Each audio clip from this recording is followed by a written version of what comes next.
Imagine a city, not built, but carved. A metropolis hidden for centuries, emerging from the rose-red cliffs of a desert canyon.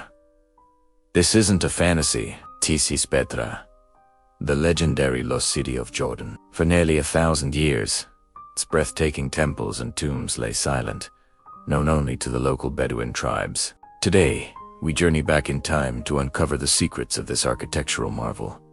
A testament to a lost civilization that mastered the desert and carved an empire from solid rock. Our story begins not with kings or empires, but with a nomadic people, the Nabataeans. Around the 4th century BC, these resourceful Arab traders roamed the deserts of the Middle East.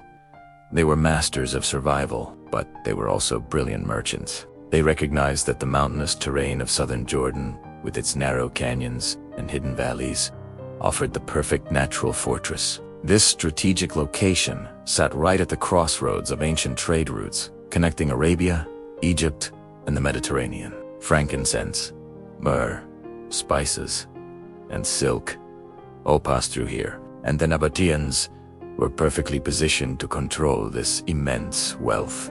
They chose a valley accessible only by a single, winding gorge known as the Sick. This canyon, over 1 kilometer long with cliffs towering 200 meters high, was a natural gateway and an impenetrable defense. Early on, the Nabataeans lived in simple tents within these protected valleys. But as their wealth from trade caravans grew, so did their ambition. They began to transform their rock-hewn sanctuary into a magnificent city. They weren't just carving homes. They were engineering an oasis.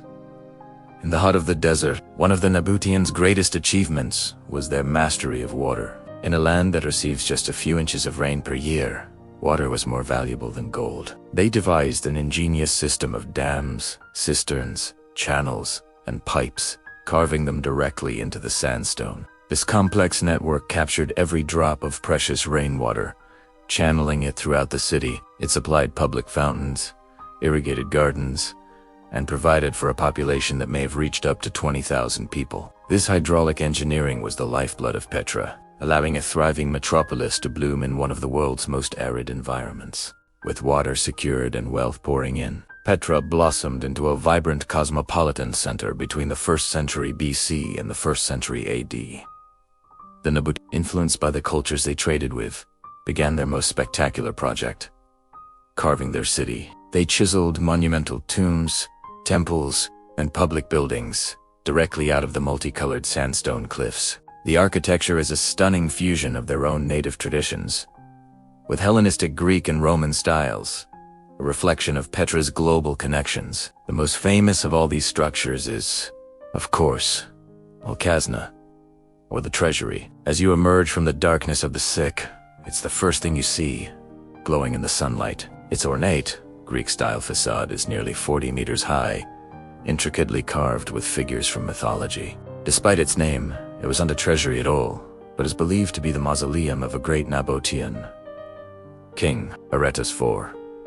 Imagine the skill and dedication it took for ancient masons, hanging from ropes, to carve such a masterpiece with simple hand tools. The treasury was a statement, a declaration of the power, wealth, and artistry of the Nabataean kingdom.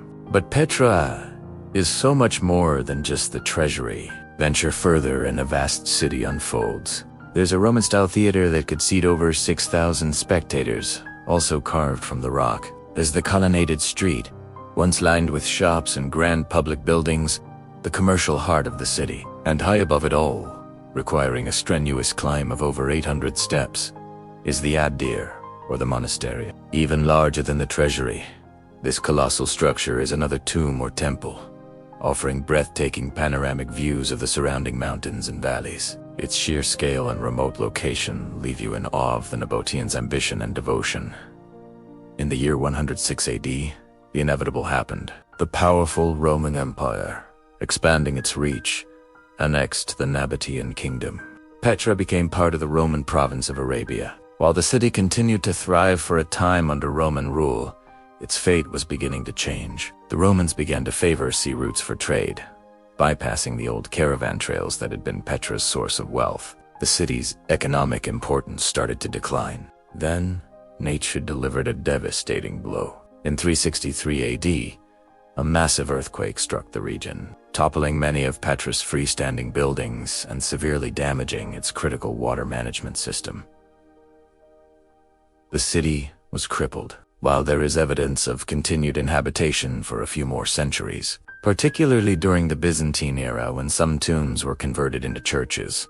Petra was a shadow of its former self. Its population dwindled, and by the 8th century, the once great capital was largely abandoned, left to the wind, the sand, and the local Bedouin tribes who guarded its memory. For the next 1,000 years, Petra was effectively lost to the Western world, a secret city whispered about in local legends. Its rediscovery is a story in itself. In 1812, a young Swiss explorer named Johann Ludwig, disguised as an Arab scholar, heard tales of a fantastic lost city hidden in the mountains of Wadi Musa. Gaining the trust of a local guide, he claimed he wanted to make a sacrifice at the tomb of the prophet Aaron, which he knew was located near the fabled ruins. His guide led him through the winding Sick, and Burkhardt became the first European in centuries to lay eyes on the magnificent treasury. His journals and drawings reintroduced Petra to the world, sparking an intense fascination that continues to this day. Today, Petra is a UNESCO World Heritage Site and one of the new 7 wonders of the world, attracting visitors who come to walk in the footsteps of the Nabataeans. Archaeologists are still uncovering its secrets, with estimates suggesting that over 80% of the city remains unexcavated, buried beneath the sand. Petra is more than just a collection of ancient ruins. It's a powerful story of human ingenuity, resilience, and artistry. It's a reminder that even in the harshest of environments, a civilization can rise, create something truly magical, and leave behind a legacy carved in stone for all time. Thank you so much for joining us on this journey to the Rose City of Petra. If you enjoyed this video, please give it a thumbs up. Do you forget to subscribe and hit that notification bell for more adventures into our world. It's incredible history. We'll see you in the next one.